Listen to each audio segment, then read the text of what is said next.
भगवान अल्लाह, खुदा, ईश आदि नाम एक ही शक्ति के हैं। वो कैसा है, कहां है, कैसे मिलता है, किसने देखा है? ये प्रश्नवाचक चिन्ह पूर्ण रूप से हटाने के लिए अवश्य सुनिए जगत गुरु तत्वदर्शी संत रामपाल जी महाराज के अमृत वचन, सर्व पवित्र धर्मों के पवित्र शास्त्रों के आधार पर। अपने आत्माओं, अध्यात्म ज्ञान का तभी छींट भी नहीं थे अपने पास। इस जैसे आप देखते हो प्रत्येक देश में, प्रत्येक देश का एक राजदूत भवन होता है, ऐसे ही परमात्मा ने प्रत्येक ब्रह्मांड में अपना एक राजदूत भवन बना रखा है। और जो यहाँ ऐसा कहता है कि मैं तो ऐसे ऐसे भगवान कबीर साहब का भक्त हूँ और आप मेरा निर्णय, मेरा कोई अकाउंट नहीं कर सकते, तो परमात्मा कहते हैं कर्म भ्रम ब्रह्मंड के मैं पल में कर हूँ नेस, 1 मिनट में नष्ट कर दूंगा तेरे, तूने ये बकवास जो इस जीव से करवा रखी है, तूने करवाए सारे उल्टे कर्म इससे, अज्ञान भर के इसके अंदर। और जिसने मेरा नाम लिया, मेरी दुहाई दी के इस हृदय से जो पुकारेगा वहाँ के, मैं तो भगवान कबीर साहब का शिष्य था, उनका बच्चा हूँ, आप मुझे कैसे ले आए यहाँ पर? तो उनको मेरे पास, मेरे राजदूत भवन में करो हमारे पेश, तो उसका अकाउंट भी नहीं लेना, खबरदार। परमात्मा ने यहाँ तक बोल दिया, करम भरम ब्रह्मांड के मैं पल में करहूँ नेश, यानी क्रॉस कर दूंगा, उन पर कांटा लगा दूंगा। जिन हमरी दो ही दी सो करो हमारे पेश। कहाँ तक इन परमात्मा गारंटी ले रहे हैं? शिव मंडल ब्रह्मापुरी तो विष्णु लोक में हो, हमरे गुण भूले नहीं तो आण छुटाऊं तो। होय होय।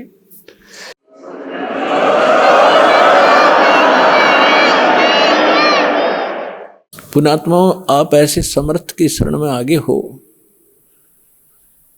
आपका कोई कुछ नहीं बिगाड़ पाएगा, लेकिन आप सावधानी बरतना, दृढ़ रहना, संसार के इस बहाव में बहना नहीं। तो कितनी गारंटी दे रहे परमात्मा। जैसे दास बहुत बार बताता है, शिव मंडल ब्रह्मापुरी में कौन जाओगा?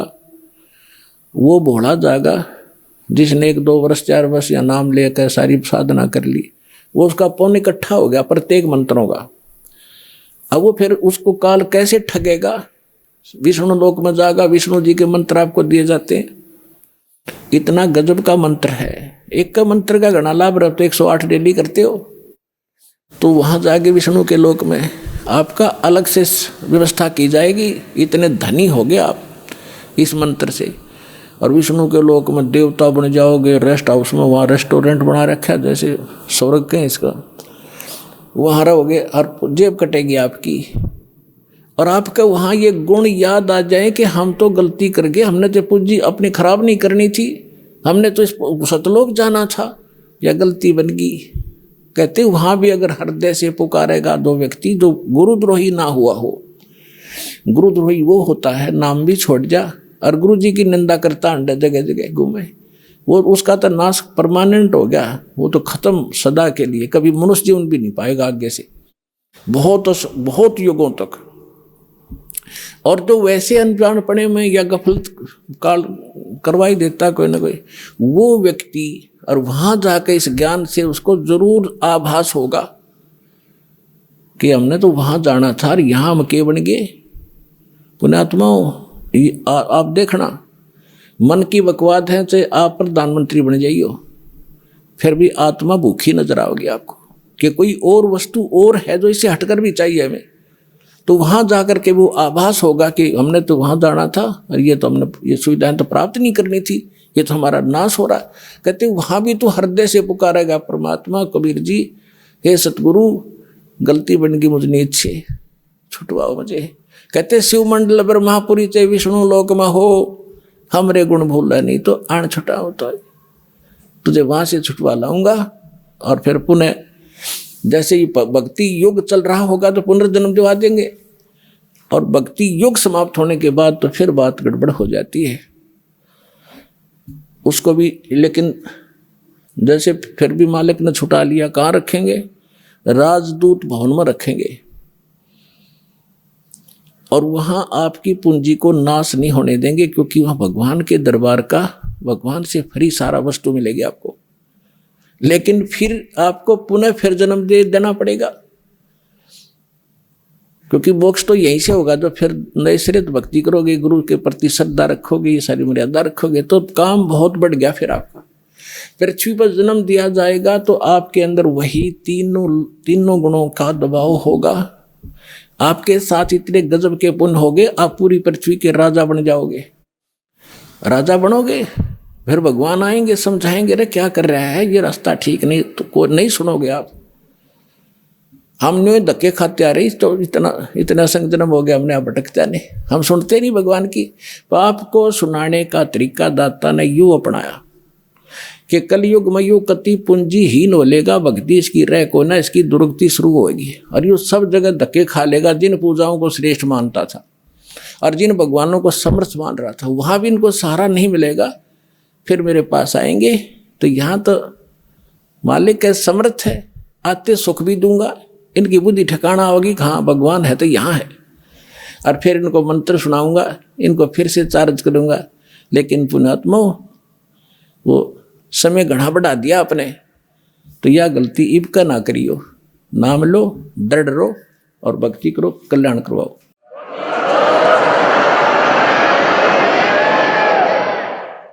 अब आपको कुछ भक्तों के अनुभव सुनाएंगे। पुण्यात्मा, सत्संग सुनने के लिए तरसा करते थे, हम भटकते थे, कहीं सत्संग नहीं था, टाइम पास कर रहे थे, जीवन नाश कर रहे थे। आपको सत्संग मिल रहा है, और जो भी भगत अनुभव सुना उनको सुनना सुनेगा। नमस्कार सर। सत साहेब। क्या शुभ नाम है जी आप जी का? सब सुनील दास नाम है मेरा सर। सुनील दास जी, कहाँ से आए आप? मैं भिंड से आया हूँ, ग्राम रमा, जिला भिंड है सर। सर क्या काम करते हैं आप?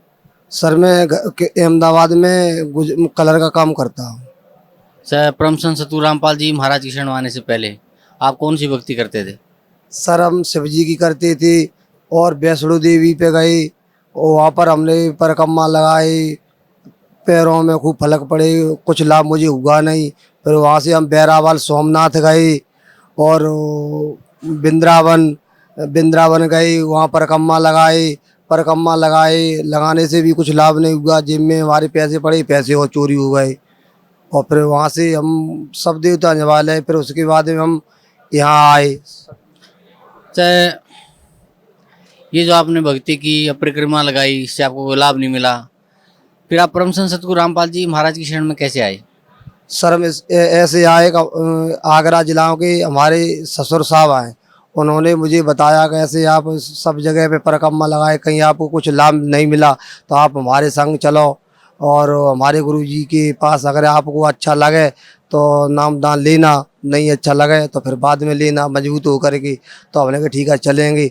तो उनके माध्यम से सर हम यहाँ सतलोक आश्रम बरवाला जिला हिसार में आए। सतगुरु राम सर परम संत सतगुरु रामपाल जी महाराज से नाम उपदेश लेने के बाद आपको क्या लाभ मिला? सर लाभ मैं बताऊंगा आपको। जब मैं पहली बार आया यहाँ पर तो मैंने नामदान नहीं लिया था। फिर दूसरी बार जब मैं आया तो बस में बैठ के अपने गांव से, मतलब फूफ से बस में बैठ के आया निजामुद्दीन उतरे में। निजामुद्दीन से मैंने पुरानी दिल्ली के लिए टिकट कटाई बस में 15 रुपए की, और उसमें हमारे जेब में से जेब काट वालों ने या चोर हो कोई भी हो हमारे पैसे निकाल लिए जेब से। 3100 रुपये लेके आए थे घर से, 3000 रुपये निकाल लिए, 100 रुपये मात्र हमारी जेब में पड़े रह गए सर। फिर उसके बाद में जब हम अंतर्राष्ट्रीय बस अड्डा पर उतरे, मैंने जेब में पैसा देखा, हमारे पास पैसा भी नहीं था, मात्र 100 रुपये और 90 रुपये पड़े, 85 रुपये पड़े थे। 15 रुपये की मैंने टिकट ले रखी थी। पैसे कुछ घर से लेके आए थे सामान के लिए, तो सारा पैसा निकाल लिया। उसके बाद में फिर हमारे रिश्तेदार रहते हैं धारूईड़ा के पास एक भिवाड़ी गाँव है, भिवाड़ी सिटी है, वहाँ पर हमें अंतर्राष्ट्रीय बस अड्डा से वहाँ पर गए। हमारा मूड ख़राब हो गया, पैसे निकल गए, इसीलिए तो वहाँ पर जब हम गए तो उसमें अंतर्राष्ट्रीय बस अड्डा में जब वहाँ बस में हम बैठे पीछे, क्यों बस पूरी भरी रखी थी, मैं पीछे सीट खाली थी, पीछे बैठे। वहाँ से पीछे बैठने के बाद में धारूईड़ा की मैंने टिकट कटाई, 70 रुपये की टिकट कटाई थी। 70 रुपए की टिकट कटाई थी, 15-20 रुपए जेब में हमारी मत और पड़ी रह गई थी खाली बस। फिर वहाँ से हम गुड़गांव के पास पहुँचे। गुड़गांव के पास जब हम पहुँचे सर, तो आगे कुछ सवारी बस से उतरी, बस से सवारी उतरी तो हमने कि चलो यहाँ पीछे धक्का लग, वो दोचा लग रही थी बस में, पीछे सीट पे बैठी थी मैं, तो हमने कि चलो आगे एक सीट खाली हो गई तो आगे हम बैठ जाते। तो जब हम आगे गए तो हमको 100-100 के नोट 400 रुपये सीट पे रख के मिले सर। पूरी बस भरी हुई थी, वो जो सीट यात्री उतरे उस सीट पे हम बैठे तो हमको 400 रुपये सीट पे रख के मिले। तो फिर 400 रुपये मैंने उठा ली और यहाँ सत्संग में आ रहे थे। सत्संग में कल चालू होने वाला था, तो जब चालू तो वो 400 रुपये मैंने उठा के किसी पूछा कि कोई अगर पूछेगा तो मैं 400 रुपये दे दूँगा और नहीं पूछेगा तो मैंने भी फिर अपने पास रख लेंगे। सो किसी ने मुझे सर पूछा नहीं। फिर मैं बस से थोड़े फिर और आगे निकल गए और आगे निकल गए। निकलने के बाद हम दारूगढ़ा पूरे पहुंच ही गए। फिर हमारा मूड घुमा, चलो ऐसे करते आश्रम में चलते सत्संग सुनने के लिए। पैसा निकल गया, निकल जान दो। और 400 रुपये मुझे किसी ने दे दीजिए सीट पे रख के, तो किराया हमारा हो ही गया वापस MP को जाने के लिए। तो फिर हम वहाँ से रेवाड़ी गए। रेवाड़ी से हम सीधे भिवानी होते हुए सतलोक आश्रम बरवाला में हम आए। तो यहाँ पर सर हमने सब लोगों को बताया, अपने साथ वालों को, भगत जी को बताया कि ऐसे ऐसे हमारे साथ में घटना हुई है। और उस घटना के बाद में फिर हमने गुरुजी से बात ही अपनी कही कि ठीक है बेटा निकल गए, निकल जान दे, कोई दिक्कत नहीं। वहाँ से फिर हम अपने घर पहुँचे और 7 या 8 दिन बाद मुझे बीच रोड पे मोटरसाइकिल में चला रहा था, 2 हमारे पीछे बैठे थे हमारे गाँव के ही। 10,000 रुपये का बंडल सर 100-100 के नोट का हमको मिला वहाँ पर। जब वहाँ से फिर हम अगले सत्संग में तीसरी बार हम फिर यहाँ आए। हमने गुरुजी को बात बताई और भगतों को बात बताई कि ऐसे ऐसे मुझे पैसे डले मिले रोड पे। तो उनने बोला कि पाठ करवा देना, हमने पाठ करवा दिया, पैसे हमको मिले। और तो ये हमको लाभ यहाँ आश्रम में हुआ। सर, भक्त समाज को क्या संदेश देना चाहते हैं आप? भगत समाज को हम संदेश ये देना चाहते हैं, भाइयों बहनों को और बुजुर्गों से मेरी हाथ जोड़ के प्रार्थना है। मैं हाथ जोड़ के प्रार्थना करता हूँ कि तत्वदर्शी संत रामपाल महाराज बरवाला जिला हिसार में आए हुए अपना नामदान लो और कल्याण कराओ। धन्यवाद आपका, बहुत बहुत धन्यवाद। नमस्कार सर। सर साहिब जी। क्या शुभ नाम है जी आप जी का? सर जी मेरा नाम मुरारी दास, कहाँ से आए हैं आप? जिला दौसा, राजस्थान से।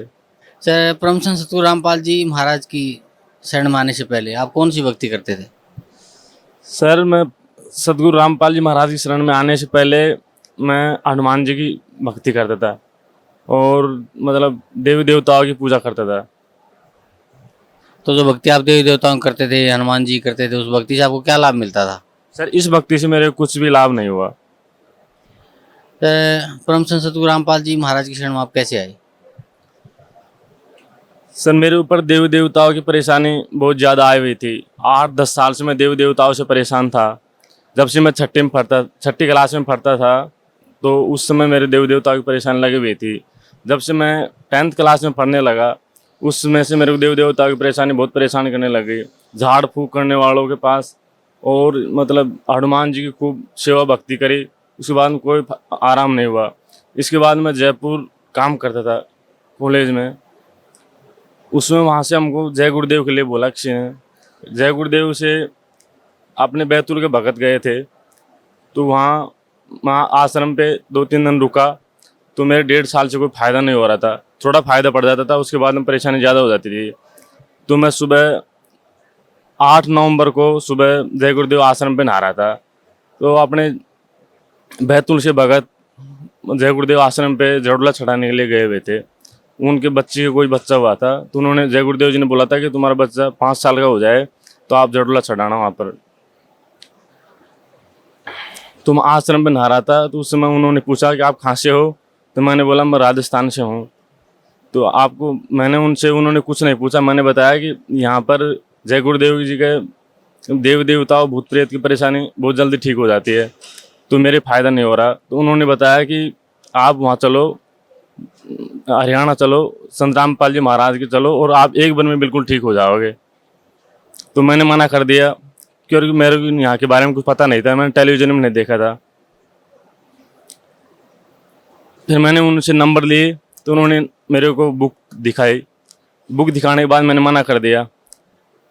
फिर वो आश्रम पे रहे तो मैंने बोला मेरे पास किराया नहीं है, 50-100 रुपये थे, उसमें से भी उठ गए थे, 50 रुपये थे। तो उन्होंने बोला किराया वराया का आप चिंता मत करो, आप हमारे साथ चलो।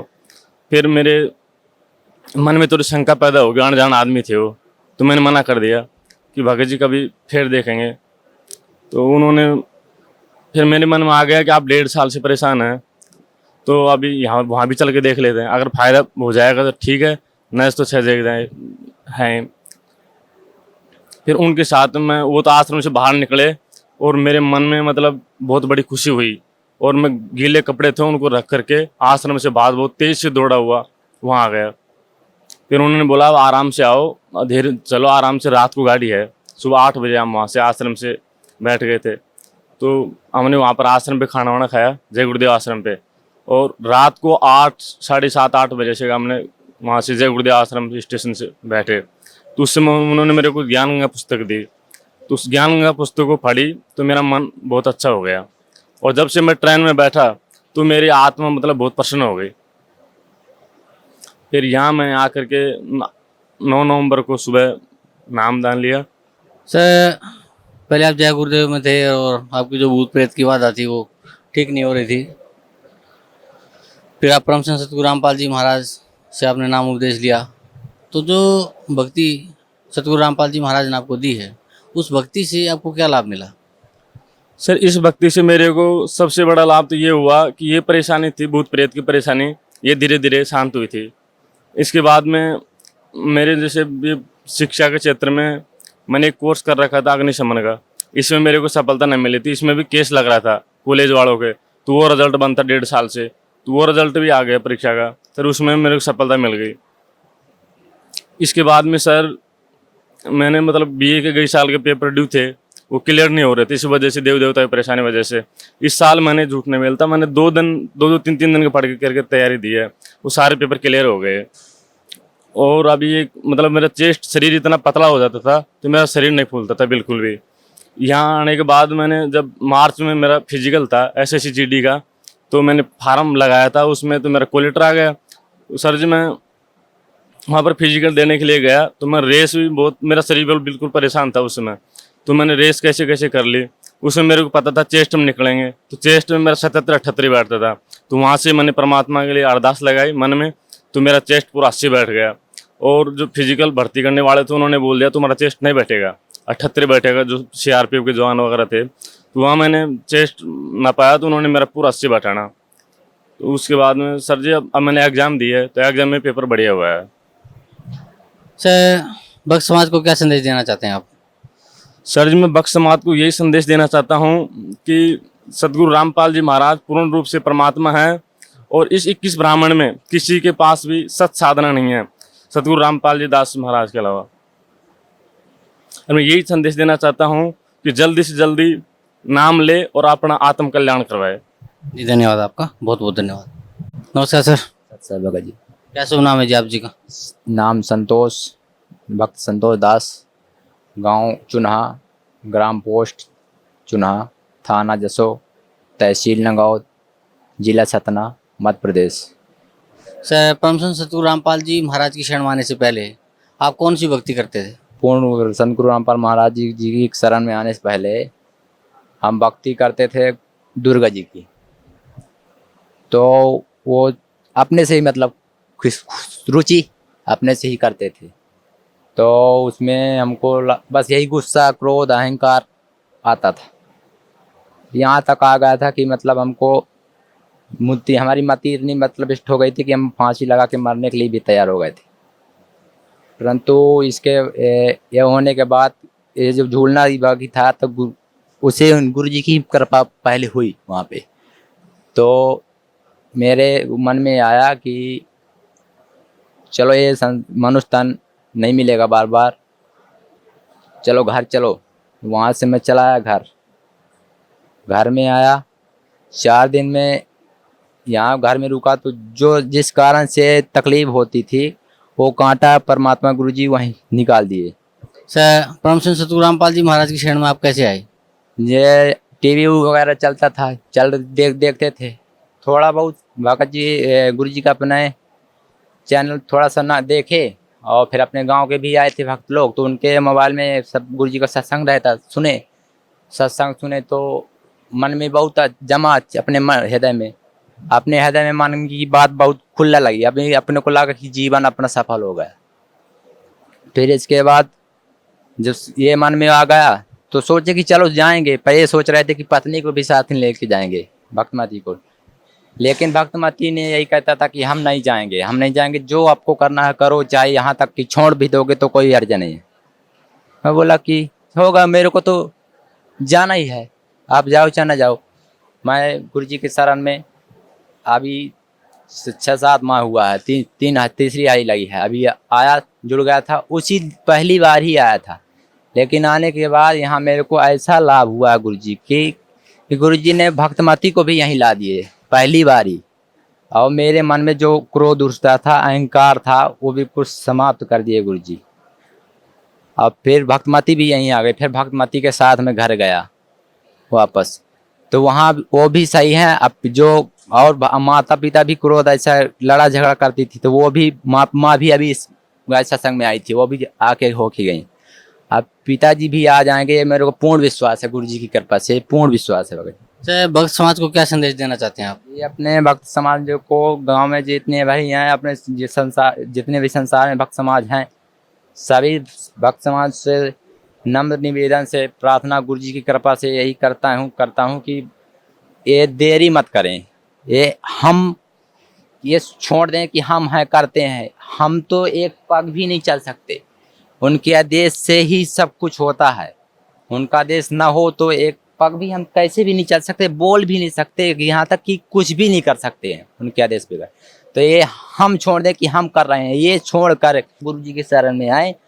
और बस इतनी ही प्रार्थना करता हूँ, अपना नाम जुड़वाएं और समझें गुरु जी का ज्ञान। ये भी नहीं कि ऐसे नाम जुड़वा लेना, समझें और समझ के उसका सही गलत का फैसला भी करें, और फिर इसके बाद अपना कल्याण करवाएं, अपना भक्ति करें। और जितने भी बताते हैं गुरु जी मर्यादा, वो मर्यादा जरूर करें। यदि मर्यादा नहीं करेंगे तो कुछ नहीं होगा। धन्यवाद आपका, बहुत बहुत धन्यवाद।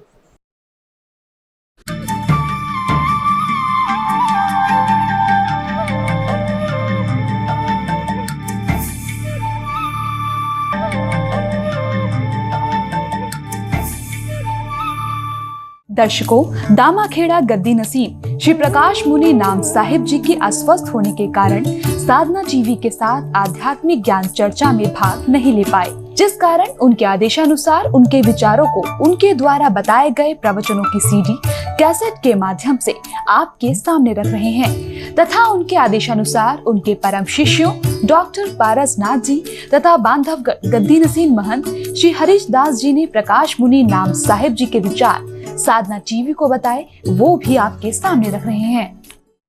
नमस्कार, मैं हूं आपके साथ नेहा शर्मा और आप देख रहे हैं हमारा विशेष कार्यक्रम आध्यात्मिक ज्ञान चर्चा। आइए शुरुआत करते हैं कार्यक्रम की और जानते हैं विचार जगत गुरु तत्वदर्शी संत रामपाल जी महाराज, सतलोक आश्रम बरवाला, जिला हिसार, हरियाणा, बनाम कबीर पंथी संतों तथा महंतों के विचार। आपका इष्ट देव कौन है? हम सभी कबीर पंथियों का इष्ट है सदगुरु कबीर साहेब ही को ही हम सब इष्ट मानते हैं। तो आपके अनुसार परमात्मा साकार है या निराकार है? देखिए, परमात्मा का स्वरूप जो हम कहते हैं वह तो सदा निराकार ही होता है। पूर्ण गुरु या सतगुरु की पहचान हम कैसे करेंगे? देखिए, पूर्ण गुरु या सदगुरु की पहचान तो हमें अपने चिंतन से, अपने बोध से, आपके जीवन में जब किसी के उपदेश से या किसी के दर्शन से आपको ऐसा लगता है कि मेरे अंदर कोई चेतना जागृत हुई, वही उसकी पहचान है, और कोई दूसरी पहचान नहीं हो सकती। उसी पहचान से ही आपको ये निर्णय करना पड़ेगा कि मेरे लिए ये सदगुरु के रूप में। जी, कबीर साहिब जी ने आदि नाम और सरनाम जो बताया है वो क्या है? क्या आपके अनुसार वस्तु है या कोई और चीज? नहीं, सदगुरु के अनुसार से शब्द नित्य होता है जी, शब्द का नाश नहीं होता है जी। और साहब कहते हैं हम इस संसार में हमारा आना भी शब्द स्वरूप में हुआ, क्योंकि शब्द का नाश नहीं हुआ जी। हम इसीलिए सदगुरु कबीर साहब कहते हैं हम न मरब मरी हैं संसारा, हमको मिला जियावन हारा। जो शब्द शक्ति है वो सदा विद्यमान रहती है, और हम शब्द शक्ति में विद्यमान रहते हैं। जी। शब्दन विंसे विंसे देही कहें कबीर हम शब्द से नहीं, तो सदगुरु कबीर साहब शब्द की शक्ति और सत्ता को सर्वोपरि बताए जी। और उसका कभी विनाश नहीं होता। ये सदगुरु ने अपने परिचय के रूप में ये दिया। तो जी कबीर साहेब सतगुरु हैं या सतपुरुष है, इसमें कुछ भिन्नता है या नहीं? सदगुरु कबीर साहब सदगुरु के रूप में इस संसार में, ज्ञानी पुरुष के रूप में इस संसार में आए, इसलिए हम उसे सदगुरु के रूप में मानते हैं। तो इस सृष्टि की रचना के बारे में कुछ बताएंगे हमें? सृष्टि की रचना के विषय में जो साहेब के पंथ में जो ग्रंथ में चर्चा है जी। वो इस तरह से कि सतपुरुष की आज्ञा से निरंजन ने इस तीनों लोक की रचना की, ऐसा चर्चा है ना। तो सतपुरुष की आज्ञा से निरंजन ने तीनों लोकों की रचना की। तो कबीर जी ने कहा था कि जब धर्मदास जी से कहा था कि जब तक आपका वंश रहेगा तब तक मैं यानी कबीर जी इस धरती पर नहीं आऊंगा। देखिए, वंश का तात्पर्य होता है सदगुरु का वंश कहाँ विद्यमान होता है, क्योंकि सदगुरु तो कोई शादी विवाह या बच्चे या किसी प्रकार संसार के रूप में विद्यमान नहीं रहते। सदगुरु की शब्द जो शक्ति है जिस अंश में विद्यमान रहता है वही उसका वंश होता है। तो सदगुरु कबीर साहब ने कहा वचन माने सो हंस हमारा हंस कौन है? जो वचन को मानता है। तो जब तक वचन की सत्ता एक शिष्य से दूसरे शिष्य में आता है वही उसका अंश होता है। तो ये धर्मदास साहब को सदगुरु कबीर साहब ने इसी सत्ता का संदेश दिया था जी। तो कलयुग में किस का नाम लेने से हमें मोक्ष की प्राप्ति हो सकती है? देखिए, यहाँ मुक्ति की अलग अलग मार्ग शास्त्रों में और हमारे जो भारत भूमि में अनेक धर्म चल रहे हैं उनमें अलग अलग विभाग हैं। हमारे सदगुरु कबीर साहब के अनुसार और धर्मदास साहब के पद के अनुसार गुरु ने जो उपदेश दिया उस मार्ग में जिसकी सुरती और नृति है उसी मार्ग से वह मुक्ति को प्राप्त करे। तो अब दूसरे के मार्ग से हमें कोई लेना देना नहीं, ना हमारा कोई वो साध्य है। वो तो अपने यहाँ सुरती और नृत्य का जिक्र किया, ये क्या है? ये सुरती तो सबके पास है। एक सेकंड में आपकी सुरती दुनिया से के किसी कोने में चली जाती है। और शब्द है जो सदगुरु के द्वारा बताया गया मार्ग, उसको शब्द कहा जाता है। उस शब्द में यदि आपकी सुरती स्थिर होती है तभी वह सुरती उस शब्द स्वरूप, शब्द के माध्यम से उस स्वरूप में जाता है जहाँ जाए फिर हंस न आए, भव सागर की धारा संतो सो निज देश हमारा। ये इस तरह से सदगुरु ने शब्द के माध्यम से ये गति और मुक्ति का मार्ग बताया। अभी आपने सुने लहर तारा तालाब के गद्दी नसीन कबीर पंथी आचार्य श्री अर्ध नाम साहिब जी के विचार। और आइए अब जानते हैं दामाखेड़ा गद्दी नसीन कबीर पंथी श्री प्रकाश मुनि नाम साहिब जी के परम शिष्य बांधवगढ़ गद्दी नसीन महंत श्री हरीश दास जी द्वारा बताए गए प्रकाश मुनि नाम साहिब जी के विचार। महाराज जी, हमने सुना है खरसिया वाली गद्दी तथा इसी संबंधित लहर तारा बनारस वाली गद्दी भी दामाखेड़े संबंधित हैं। कैसे सारी गद्दियाँ यही से ही निकली हैं, सब यही से संबंध है। सब वंशनुमाई आज भी उन्होंने वंश गुरु की परंपरा को मानते हैं, वही नाम को मानते हैं। अभी आपने सुने दामाखेड़ा गद्दी नसीन कबीर पंथी श्री प्रकाश मुनि नाम साहिब जी के परम शिष्य बांधवगढ़ गद्दी नसीन महंत श्री हरीश दास जी द्वारा बताए गए प्रकाश मुनि नाम साहिब जी के विचार।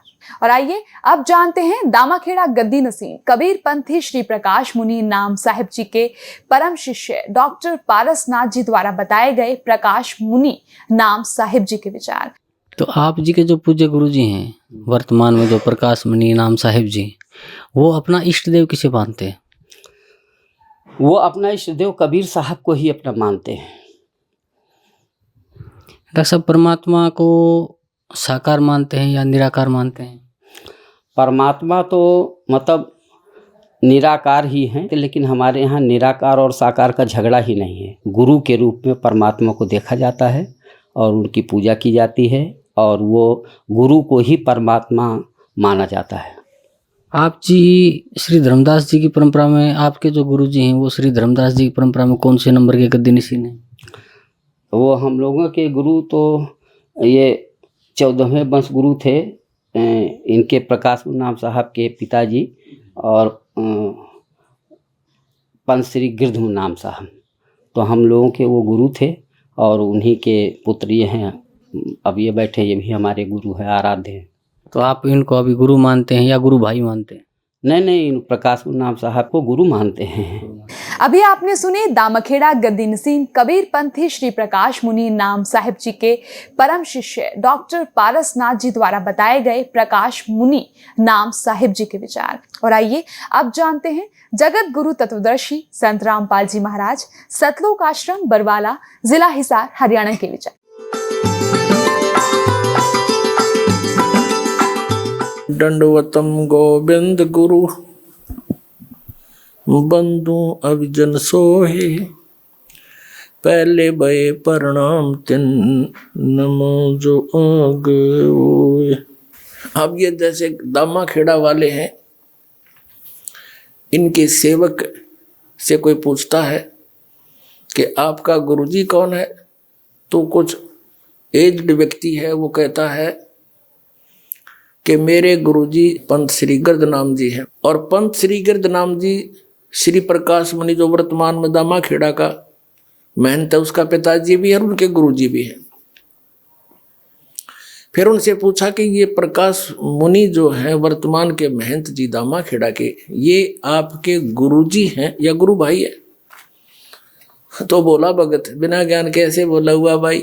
कहते ये मेरे गुरुजी हैं। अरीब तक गद मुनि को क्या था, मेरे गिरध नाम मुनि मेरे गुरुजी हैं। अरीब का प्रकाश मुनि भी मेरे गुरुजी हैं। अब गिरध मुनि के शिष्य और पुत्र श्री प्रकाश मुनि, और उसी का गिरध मुनि का कोई और शिष्य, तो दोनों गुरु भाई हो गए, प्रकाश मुनि और वो गिरध मुनि का शिष्य। और फिर वो शिष्य ने कहा कि मेरा यू प्रकाश मुनि भी गुरु है। खा कर उसके ज्ञान को, धिक्कार ऐसे ज्ञान को। एक गुरु भाई, एक भाई और दूसरे अपने छोटे बड़े भाई ने कहा यो मेरा बाप भी है, यो भी मेरा बाप है। तो शराब में बोल सके क्या कति बोली बूझ। जब गुरु भाई को और फिर गुरु अपना उसने, वही नाम उसके पास वही आपके पास, और दोनों के पास कख नहीं। अभी आपने सुने जगत गुरु तत्वदर्शी संत रामपाल जी महाराज, सतलोक आश्रम बरवाला, जिला हिसार, हरियाणा के विचार। और आइए अब जानते हैं दामाखेड़ा गद्दी नसीन कबीर पंथी श्री प्रकाश मुनि नाम साहिब जी के परम शिष्य डॉक्टर पारसनाथ जी द्वारा बताए गए प्रकाश मुनि नाम साहिब जी के विचार। कबीर जी ने सार नाम का वर्णन भी किया है, क्या ये सतनाम की और संकेत है या कोई और मंत्र है? हाँ, सार नाम जो है वो सार शब्द है, और वो गुरु दीक्षा में हमारे यहाँ हमारे पंथश्री आचार्य साहब देते हैं, और वो 5 शब्द देते हैं, 5 नाम। तो ये 5 नाम ही सार शब्द हैं। सार शब्द का मतलब ये है कि जैसे परमात्मा का जो वाचक शब्द है उसी को सार शब्द कहा जाता है, सत्य नाम कहा जाता है। परमात्मा सत्य स्वरूपी हैं, तो सत्य नाम ही उनका सत्य नाम है। और ये मतलब मनुष्य का देखा जाए तो जो नाम है 5, ये मनुष्य का ही उसके गुणों का द्योतक, आत्मा का द्योतक है। जो आत्मा का नाम रखा जाएगा, तो जैसे आत्मा कहा गया है कि चेतन अमल सहज सुख राशि और अजर अमर है, उसी तरीके से ये उसी के ऊपर नाम रखे गए हैं। और ये सब मतलब ये कभी स्थिर रहते हैं, कभी बदलते नहीं हैं। अविनाशी शब्द है और परमात्मा का वाचक शब्द है, वही सार शब्द है, सार नाम है, और ये गुरु ही देते हैं। तो जो 5 नाम आपके गुरुजी देते हैं, वो 5 नाम कौन कौन से? वो 5 नाम मतलब उनके जैसे आदि नाम, अजर नाम, अमर नाम, अमी नाम, मतलब ये जो आत्मा का हमारे जिसको लेकर के मनुष्य प्रकट होता है धरती पर, उसी के स्वरूप का वाचक शब्द हैं। कोई अलग से नाम नहीं दे, जो सत्य है उसी को सत्य कहा गया। कि आत्मा का स्वभाव क्या है, ये आदि है, अनादि है, इसका अजर है, अमर है, निर्विकार है, चेतन है। तो यही सब उसके 5 नाम दिए जाते हैं इसी आधारित पर। अभी आपने सुने दामाखेड़ा गद्दी नसीन कबीर पंथी श्री प्रकाश मुनि नाम साहिब जी के परम शिष्य डॉक्टर पारसनाथ जी द्वारा बताए गए प्रकाश मुनि नाम साहिब जी के विचार। और आइए अब जानते हैं दामाखेड़ा गद्दी नसीन कबीर पंथी श्री प्रकाश मुनि नाम साहिब जी के परम शिष्य बांधवगढ़ गद्दी नसीन महंत श्री हरीश दास जी द्वारा बताए गए प्रकाश मुनि नाम साहिब जी के विचार। नमस्कार, आज हम बात करेंगे कबीरपंथी महंत बांधवगढ़ गद्दी के गद्दी नसीन श्री हरीश जी के साथ और जानेंगे उनके विचार साहिब धर्मदास जी के बारे में और कबीरपंथ के बारे में। मैं जी सबसे पहले मैं आपसे जानना चाहूँगा बांधवगढ़ गद्दी के बारे में अपने कुछ विचार रखें। बांधवगढ़ गद्दी तो ऐसे एक महान भूमि है जहाँ पे सदगुरु कबीर साहब के परम शिष्य धनी धर्मदास साहब की जन्मभूमि है और उन्होंने वहाँ पे स्वयं सदगुरु कबीर साहब आए, धनी धर्मदास साहब को अपने सारे उपदेश दिए और धनी धर्मदास साहब भी ऐसे भक्त निकले, सदगुरु की भक्त जो अविरल है इस संसार में, और ऐसे भक्त की जन्मभूमि और कर्मभूमि की महान ही अलग होता है। इसीलिए कहा भी गया है सतगुरु धन्य ओ भक्त जानिए जहाँ जन्मे गुरु भक्त। जहाँ पे गुरु भक्त की जन्म होता है उसी भूमि की महानता ही होता है। और ऐसे महानता भक्त को देख के सतगुरु कबीर साहब उस भूमि में आके, जहाँ पे सतगुरु कई वर्षों तक लगभग 35 वर्ष तक वहाँ रख के धनी धर्मदास साहब को वो ज्ञान उपदेश दिए हैं, तो उस भूमि की महत्वपूर्ण भूमि है वो। तो महाराज जी, आप जी श्री धर्मदास साहिब जी के परंपरा में कौन से नंबर के गद्दी नसीन हैं? अभी वर्तमान हमारे इस गद्दी में जो धनी धर्मदास साहिब की परंपरा में वर्तमान अभी जो पंच श्री हजूर प्रकाश मुनि नाम साहिब गद्दीसीन है वो 15वें वंशगुरु है। तो प्रकाश मुनि नाम साहिब जी से आपका क्या संबंध है? वो हमारे सदगुरु ही है। महाराज जी, जो आत्माएं मुक्त होकर सतलोक में जाती हैं वे सतलोक में भिन्न रहती हैं या सतपुरुष में से लीन हो जाती हैं जैसे बूंद समुद्र में? तो इसमें तो कोई सवाल तो नहीं, आत्मा और परमात्मा में तो कोई अलग नहीं थे, वही तो। इसलिए रामायण में भी लिखा गया है जो ईश्वर अंश जीव अविनाशी। जब ईश्वर का अंश होता है, जीव होता है, वो अविनाशी होता है। अब देखिए आप इसमें सवाल, जीव और परमात्मा कोई अलग तो होता ही नहीं। महाराज जी, जो मंत्र दीक्षा आप अपने श्रद्धालुओं को देते हैं या अपने अनुयायियों को देते हैं, क्या वही मंत्र कबीर परमात्मा ने धर्मदास जी को दिया था? जी निश्चित रूप से वही है, क्योंकि ये परंपरा ही चला है। सतगुरु कबीर साहब धनी धर्मदास साहब को दिए, उनके बाद वो, क्योंकि उन्होंने कहे थे धर्मदास तो ही लाखों दुआहे सार वस्तु बाहर ना जाइए, सार वस्तु उनको दिए थे। धर्मदास विनती किए थे, अभी क्या था तब कहे जो सार वस्तु बंसन पाही अपना सज्जू लखाई, सार वस्तु वही धर्मदास साहब की जो दिए थे वही उनकी वंशज के पास है। वो जिसको लखाते हैं उसी हिसाब से सबको दिया जाता है। निश्चित रूप से वही है, दूसरा कोई नहीं है। तो कबीर परमात्मा ने जो धर्मदास जी को मना किया था, जब वाणी बोल रहे थे कि उन्होंने सार वस्तु बाहर न जाने के लिए मना किया था, तो अब वह सार वस्तु बाहर कैसे आई फिर? कि उन्होंने फिर आशीर्वाद दिए, क्योंकि उन्होंने दया की भीख मांगे, जी मुझे दे रहे हो ये सार वस्तु। उनकी आत्मा में इतने भाव आ गया था, जीव जगत की प्रति हर पे अंतर दया भावना आ जाए थे, जो मेरा मुक्ति होगा तो क्या होगा, बाकी संसार के जीव कहाँ जाएगा, जो इस नाम को हम गुप्त रख देंगे। तो आप संसार की सत्य पुरुष हो, संसार के जीव की कल्याण करने के लिए आप ये सार वस्तु कैसे जाएगा? तो अब उन्होंने उस वंश परंपरा को स्थापन करके उन्होंने बोले ये बंसन के पास रहेगा, जो वंश शरण में आएगा वही इस सार शब्द को पाके भवसागर से तर सकता है। कबीर जी ने सार नाम का भी वर्णन किया है, वह सतनाम की ओर संकेत है या कोई अन्य मंत्र है? वही सत्यनाम ही है। अभी आपने सुने दामखेड़ा गद्दी नसीन कबीर पंथी श्री प्रकाश मुनि नाम साहिब जी के परम शिष्य बांधवगढ़ गद्दी नसीन महंत श्री हरीश दास जी द्वारा बताए गए प्रकाश मुनि नाम साहिब जी के विचार। और आइए अब जानते हैं जगत गुरु तत्वदर्शी संत रामपाल जी महाराज सतलोक आश्रम बरवाला जिला हिसार हरियाणा के विचार। महाराज जी, दामाखेड़ा वाले संतों में महंतों का कहना है कि जो सार शब्द कबीर साहब जी ने धर्मदास जी को दिया था वही सार शब्द हम अपने अनुयायियों को प्रदान करते हैं। और हम यह भी सुनते हैं कि कबीर साहब जी ने धर्मदास जी को यह सार शब्द गुप्त रखने के लिए कहा था। यह कहाँ तक सत्य है?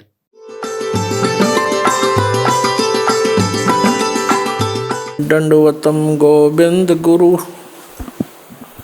बंधु अभिजन सोहे, पहले भय प्रणाम तिन नमो जो आगे। पुण्यात्माओं, ये दामाखेड़ा वाले कबीर पंथी जो आदरणीय धर्मदास साहिब जी के वंशज हैं, उनसे प्रश्न किया जाता है कि क्या आप वही नाम दान करते हो जो परमेश्वर कबीर जी ने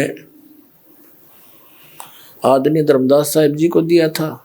तो ये कहते हैं हाँ, ये हमारी परंपरा में वही नाम चला आ रहा है। फिर इनसे प्रश्न करते हैं कि सार नाम, सतनाम, आदि नाम, सार शब्द ये क्या वस्तु है? तो ये कहते हैं जो हम मंत्र देते हैं, अजर नाम, अमर नाम, पाताल सब, सिंधु नाम, कहते ये है वो सार शब्द, और यही सतनाम है, ये 5 नाम है। और फिर इनसे कहते हैं कि धर्मदास साहिब जी को परमात्मा कबीर जी ने कहा था कि धर्मदास मेरी लाख दुआई, ये सार शब्द कहीं बार ना जाई, सार शब्द बार जो पढ़ी, या बिचली पीढ़ी हंस नी तरही। और सार शब्द तब तक छुपाई जब लग 12 पंथ मिट जाए। अपने आत्माओं ये कितना भ्रमित करते हैं। परमात्मा कबीर जी ने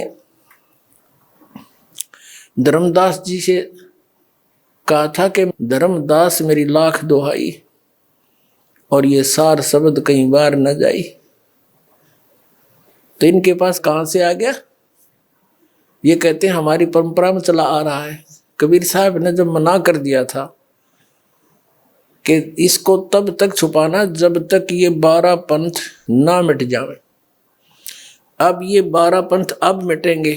12वां पंथ गरीबदास पंथ है, और तब तक तो एक भी पंथ ना चला था। तो धर्मदास जी ने कैसे खोल दिया आपके पास? ये कोरी झूठ बोलते हैं, स्वयं भी भ्रमित है और अनुयायियों को भी ये गुमराह किए बैठे। जैसे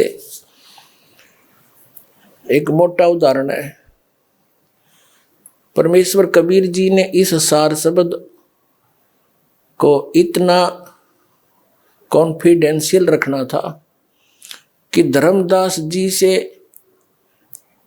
कहा कि इसको कहीं बताना नहीं। फिर भी परमेश्वर ने सोचा ये कहीं ना कहीं गड़बड़ करना दे और मेरी सारी बात बिगड़ जा, काल का दाव लग जावे। तो परमेश्वर कबीर जी ने धर्मदास जी के द्वितीय पुत्र पंत श्री चूड़ामणि जी अर्थात श्री मुक्तामणि नाम साहिब जी को स्वयं दीक्षा दी और स्वयं ही आगे दीक्षा देने का अधिकारी गुरु पद पर विराजमान किया। धर्मदास जी पर विश्वास नहीं किया उन्होंने कि कहीं ये मोहवश मेरे इस अनमोल मिशन को फेल ना कर दे। ये घना नरमात्मा का है, इसको बहुत चिंता बनी रहती है अपने वंशजों की। बार बार कहता था कि आपने मना कर दिया है मुझे कि सार शब्द किसी को नहीं बताना, सतनाम भी नहीं बताना। और आप जी ने परमेश्वर मुझे 42 वंश का वरदान दे दिया कि मेरी 42 पीढ़ी तक मेरा वंश चलेगा। तो ये कैसे पार होंगे? ऐसे कहकर घना मायूस हो जाता था। परमात्मा को पता था कि यदि इसको मैंने आगे नाम देने का आदेश भी दे दिया तो ये अवश्य काम बिगाड़ देगा। तो कबीर परमेश्वर जी ने उसको आगे ना तो नाम देने का अधिकार दिया किसी अपने भी वंशजों को, और अपने ही सामने कबीर जी ने और बहुत दूर ले जाके जगन्नाथपुरी में जहाँ बैठकर परमात्मा ने बहुत वर्ष पहले कबीर जी ने समंदर को रोका था और धर्मदास जी को ये बहाना बनाकर लेकर गए कि चलो तुम्हें वो स्थान दिखाते हैं जहाँ बैठकर मैंने समंदर रोका था। उससे परिवार चले गए। फिर धर्मदास जी से कहा कि धर्मदास अब तो प्रस्थान कर जा। सतलोक जाना चाहता है? कहाँ जी जाना चाहता हूँ। कहते हैं जीवित ही समाधि दे दी उसको, जीवित समाधि ले ली, दोबारा उपदेश दिया, परवाना दिया।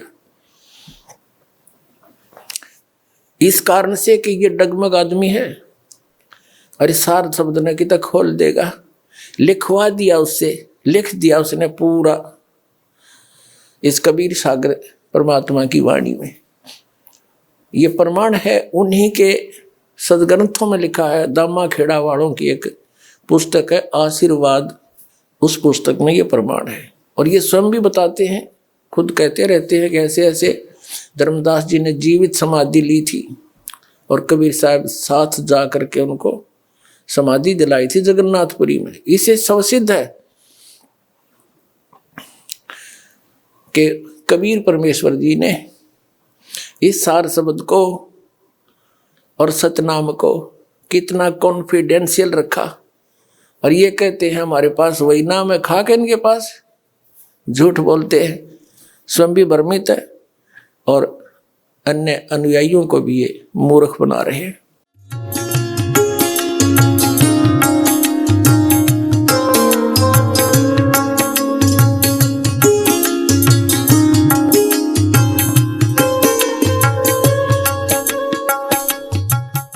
अब आपके रूबरू किया जाएगा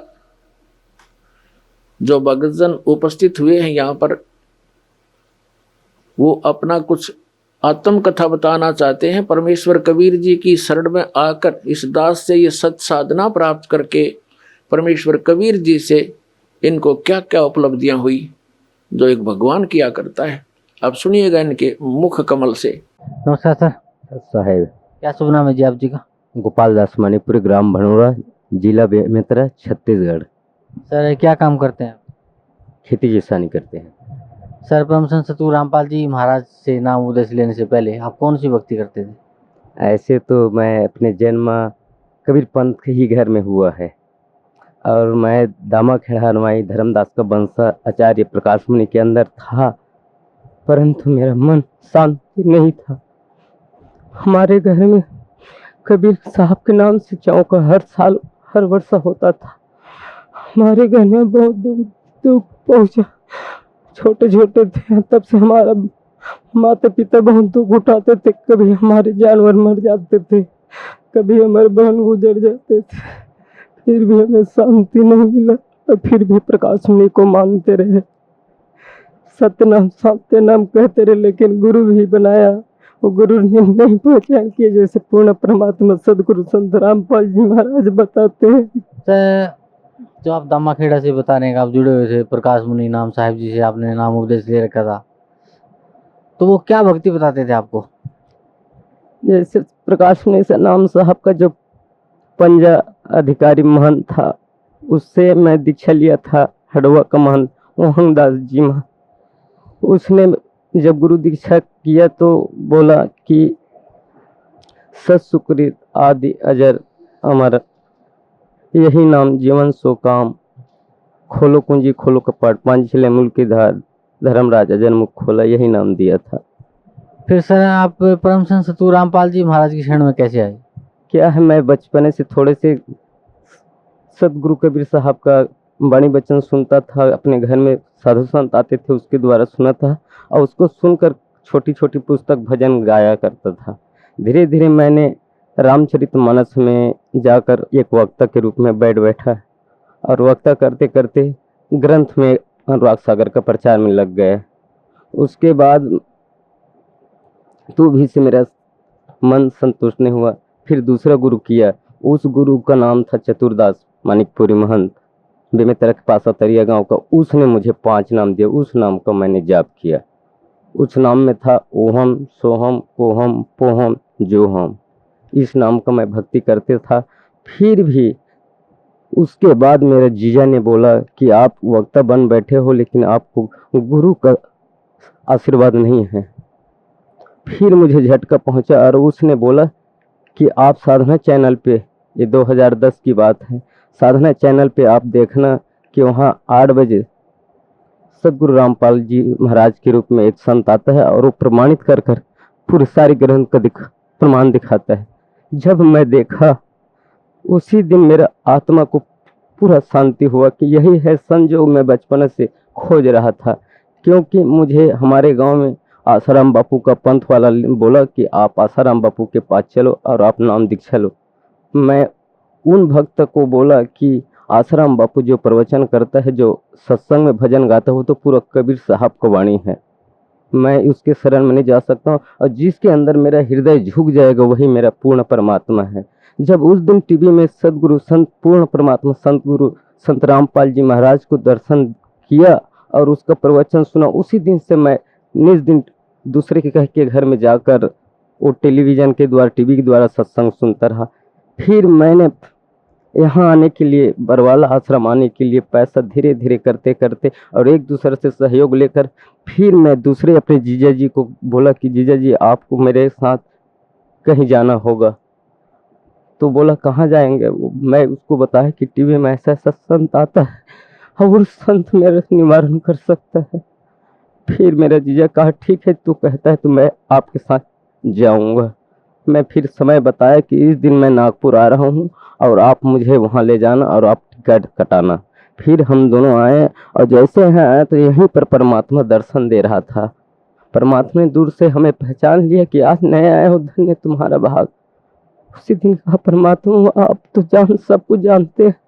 फिर परमात्मा सदगुरु रामपाल जी महाराज से नाम दीक्षा लेकर फिर उस नाम का सुमरन करते करते मुझे 2 महीना गुजर गए।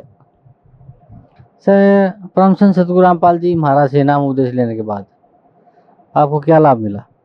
सदगुरु पूर्ण संत रामपाल जी महाराज से नाम लेने के बाद मेरा जो पारिवारिक जीवन में चलाने में जो असमर्थ था वह सुधार हुआ और धीरे धीरे मैं अपना परिवार का सुधार करते करते सबसे पहले मैं टीवी लिया।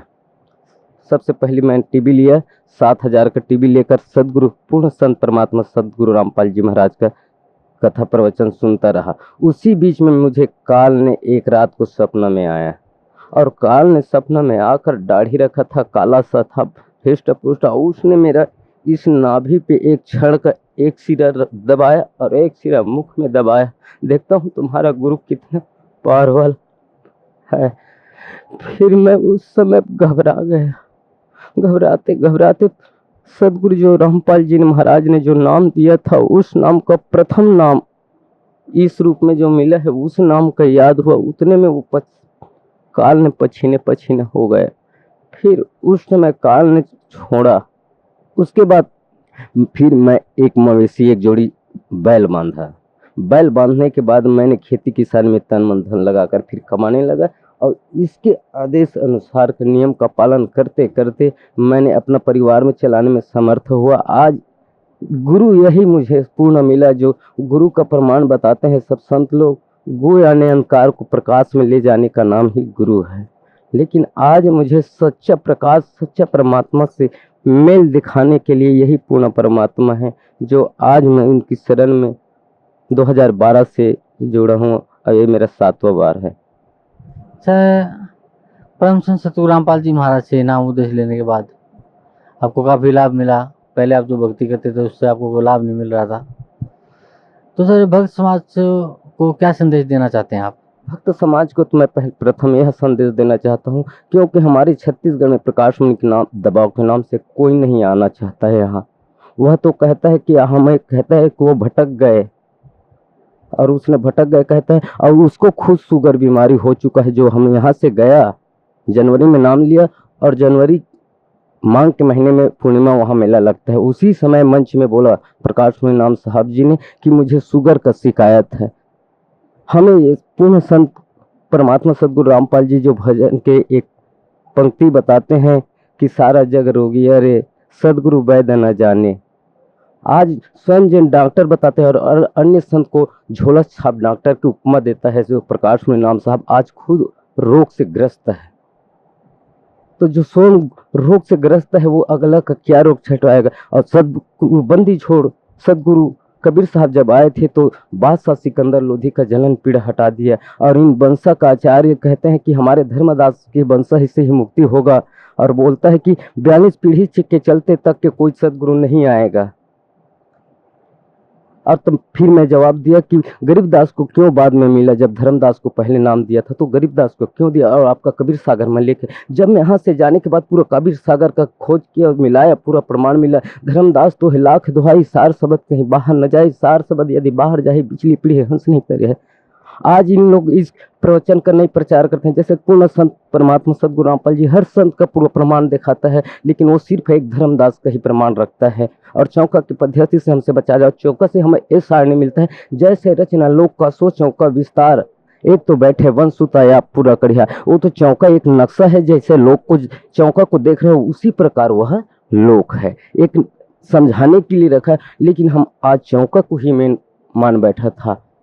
तो मैं यही सब भगत समाज को यही कहना चाहूँगा और नम्र निवेदन है कि उन लोगों से कि वो पूर्ण परमात्मा सदगुरु रामपाल जी के महाराज के प्रवचन को धैर्यपूर्वक शांतिपूर्वक से देखें और देख करके अपने पूरे शास्त्र से परिचित हुए कि वास्तविकन और जो बता रहे हैं वो सदगुरु रामपाल जी वो वास्तविकन में सच्चाई है, और अन्य समाज जो बताते हैं जितना भटका रखा है वो वही सही बात है। कि आज जो बैठे पूर्ण संत, यही हमें प्रमाण मिला कबीर सागर के अंदर कि बड़े अपने छत्तीसगढ़ में 2 कबीर पंथ चल रहा है, छोटा कबीर पंथ और बड़ा कबीर पंथ। जो बड़ा कबीर पंथ है अभिलाष दास का चलाया हुआ मार्ग, उसने बोला था 2003 में कि मुक्तामणि नाम साहब आएगा, और जितना बादशाह सिकंदर लोधी के समय जो 13 गाड़ी किताब लिखा था उसको दबाया था, वो बहिर्गत करेगा और दिल्ली क्षेत्र के प्रांत आएगा। उसी बात को मुझे झटका पहुंचा कि यह तो संत आ चुका है, जो आएगा कहते रहेंगे उन लोग, लेकिन वो तो परमात्मा स्वयं आ चुका है यहाँ। और हम कहते रहे मुक्तामणि नाम साहब आएगा, मुक्तामणि नाम साहब आएगा, लेकिन वो परमात्मा स्वयं है। और जितना ग्रंथ उसको बहिर्गत वास्तविकन कर दिया, आज प्रमाण कर दिया। और 5505 तब होएगा नाम यह साचा। लेकिन इस बात को आज भी धर्मदास का वंशावली दामाखेड़ा वाले पर हजूर प्रकाश मुनि नाम यह कहता है कि अभी भी 5 साल बाकी है। बोलता है आपके पास सही सर्टिफिकेट प्रमाण है तो आप यहाँ आइए। और पूर्ण सदगुरु रामपाल जी महाराज हर संत को आमंत्रित किया है आदरणीय के साथ, और ज्ञान चर्चा में सम्मिलित हुए और अपना अपना ज्ञान का प्रचार करें। उसमें फिर समाज ही निर्णय करेगा कि पूर्ण संत का क्या लक्षण है, पूर्ण संत पूर्ण परमात्मा तक कौन पहुंचा सकता है। इसका निर्णय भगत समाज करेंगे। आप आइए और उसका प्रमाण बताइए कि 5 साल में कितना बाकी है और कितना घट चुका है। आज तक के क्यों नहीं बताया कि आज 5 साल के उसको भी दबा रखा था। अब यहाँ से ज्ञान गंगा पढ़ लिए हैं और यहाँ का प्रवचन सुनकर उन लोग कहता है कि 5 साल बाकी है। और ये भी सिद्ध हुआ सदगुरु रामपाल जी महाराज जब अध्यात्म ज्ञान गंगा और गहरी नजर गीता पढ़ा, उसमें लिखा है धर्मदास का वंशावली का परिचय लिखा है। हम तो अटल 42 जय लगाते रह गए, लेकिन अटल 42 तो नहीं हुआ, कभी कभी बीच बीच में खंड हुआ है। तो फिर आपका सिद्धांत तो गलत हुआ, एक बात। दूसरी बात यह है कि वंशा का नियम है कि 25 वर्ष और 20 दिन से न अधिक न कम। ये भी गलत हुआ कि कोनो 22 कर, कोई 25 किया, कोई 20 किया, कोई 13 किया, ये भी सिद्ध नहीं हुआ। तो यदि आप इसको सच मानते हैं तो या गलत होगा तो उसको प्रचार नहीं करना था। जैसे सदगुरु रामपाल जी महाराज स्वयं पढ़ता है और भक्त जनों को पढ़ाता है, लेकिन प्रकाश मुनि हजूर साहब कहता है कि हमें वेद का पढ़ने का कोई आवश्यकता नहीं है, इसीलिए आप भटक का खा चुके हैं। तो मैं सर्व संत समाज, पूरे जितने भी संत समाज है, हर धर्म का संत समाज से मैं यही सनम्र दोनों हाथ जोड़कर बद विनती करता हूँ कि आप कम से कम सदगुरु रामपाल जी महाराज का साधना चैनल पे जो 7:45 पे आता है उसको धीरे धीरे लेकर टाइम लेकर अवश्य सुनो।